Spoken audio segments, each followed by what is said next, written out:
আলাইকুম। নাহিদ সুইসের কুকিং রুমে সবাইকে স্বাগতম। আজকে দেখাবো কিভাবে পুষ্টিগুণ বজায় রেখে পালং শাক রান্না করা যায় এবং সেই সাথে এর স্বাদটাকে বজায় রাখা যায়। প্রথমে আমি কড়াইতে শাকগুলো খুব চিকন চিকন করে কুচিয়ে নিয়েছি এবং সেই সাথে একটা ছোট সাইজের আলু কুচিয়ে নিয়েছি এর কষ ভাবটা দূর হওয়ার জন্য। কাঁচা ঝাল চিড়ে 5-6টা আর 1 চামচ লবণ দিয়ে এটাকে আমি সিদ্ধ হতে দেব। সাথে দিয়ে দেব 1 চা চামচ হলুদের পরিমাণটা যতটা কম দেওয়া যাবে ততটাই ভালো, তাতে করে শাকের যে সবুজ রঙটা এই রঙটা খুব টকটকে হয়ে ফুলে দেখা যাবে। যখন শাকটাই পানি ছেড়ে দেবে তখন এভাবে হলুদ আর লবণগুলো নাড়াচাড়া করে মিশিয়ে দেব। শাকটা কড়াইতে দেওয়ার সময় এখানে কোনো পানি দেওয়া যাবে না, কারণ শাক থেকে একটা নির্দিষ্ট পরিমাণে পানি বের হবে। রান্নার সময় খেয়াল রাখতে হবে যেন শাক রান্না করার সময় আমরা উচ্চতাপ ব্যবহার না করি। পালং শাক একটা উচ্চ পুষ্টি সম্পন্ন শাক, যে জিনিসটা আমাদের শরীরের হিমোগ্লোবিন আয়রন বাড়াতে সাহায্য করে। তাই পালং শাকের সিজনে পালং শাকটা খাওয়া আমাদের জন্য খুবই গুরুত্বপূর্ণ। অনেকে খেতে চায় না, তিতকুটে লাগে, কষকষ লাগে, তো যার জন্য এর মধ্যে একটা ছোট আলু দিয়ে নিয়েছি। আর এর ভেতরে চাইলে চিংড়ি মাছ ব্যবহার করা যায়, তবে আমি ব্যবহার করিনি। পানিটা শুকায় নেওয়া যাবে না, শাকটা যখন পানি ছেড়ে দেবে তখন আমি এটা আলাদা একটা পাত্রে রেখে ওই কড়াইয়ের মধ্যে অল্প করে তেল দেব। তেলের পরিমাণ শাকের টেস্টের জন্য বাড়িয়ে দিলে শাকের পুষ্টি নষ্ট হয়ে যাবে। অল্প করে তেল দেব, দিয়ে এখানে আমি বড় সাইজের 2-3টা পেঁয়াজ কুচি করে নিয়েছি, সেই সাথে 2টো শুকনো ঝাল ফ্লেভারের জন্য কুচি করে দিয়ে দিচ্ছি। এখানে রসুন কুচিও ব্যবহার করেছি আর সেই সাথে 1 চিমটি জিরা ব্যবহার করেছি।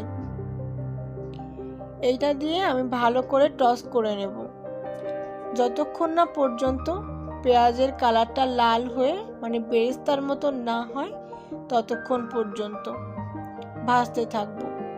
সেই সাথে রসুনটাও ভাজা হবে, এতে করে রসুনের একটা ফ্লেভার আসবে। জিরা, রসুন আর আমি যেহেতু প্রথম দিকে তেজপাতা দিতে ভুলে গিয়েছিলাম, সেহেতু পরে আমি 2টো তেজপাতা টুকরো করে দিয়ে নিয়েছি। এবার যখন আমার পেঁয়াজটা ভাজতে ভাজতে বেরেস্তার মতন হয়ে আসবে, লাল হয়ে যাবে, তখন আমি এই যে ঝোল মতো দেখা যাচ্ছে শাকটা দিয়ে দেব। এর ঝোল থাকতে দেব এজন্য কারণ এই শাকটা তেলে দেওয়ার পরে এর একটা টেস্ট হবে আর এই বাগার দেওয়ার ফ্লেভারটা শাকটার মধ্যে পুরোপুরি চলে যাবে। ভালো করে নেড়ে চেড়ে এটাকে ঢেকে অল্প মিডিয়াম টু লো আঁচে এখানে রেখে দিতে হবে এবং সম্পূর্ণ পানি টেনে যাওয়ার পরে কড়াই থেকে নামাবো। খুব বেশি একটা ঘাটাঘাটির দরকার নেই, যতটুকু নাড়াচাড়া করতে হবে মিক্সিংয়ের জন্য ততটুকুই নাড়াচাড়া করতে হবে।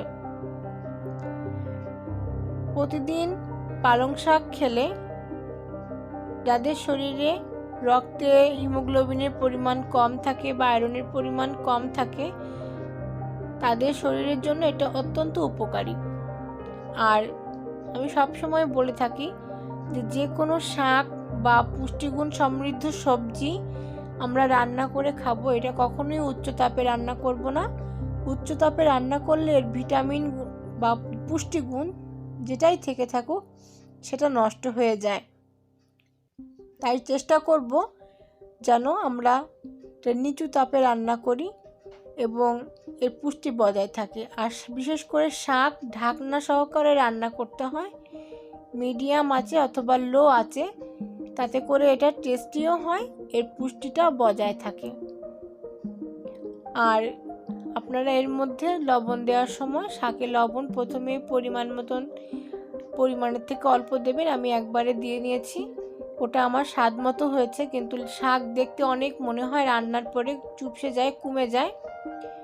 আর যেহেতু আমি একটা ছোট সাইজের আলু ব্যবহার করেছি, একটু বেশি হলেও দেখা যাচ্ছে যে আলুতে ওটা মানিয়ে যাবে। আমার রান্নাটা প্রায় শেষ। আমার রান্নাটা যদি ভালো লেগে থাকে তবে একটু সাবস্ক্রাইব করে দেবেন, বেল আইকনে থাকা ক্লিকটা অল বাটনে ক্লিক করে দেবেন। নিয়মিত আমার রান্নাটা দেখবেন আশা করি, এবং আপনাদের একটা লাইক কমেন্ট আমাকে উৎসাহ দেবে। ভিডিওটি দেখার জন্য সবাইকে ধন্যবাদ।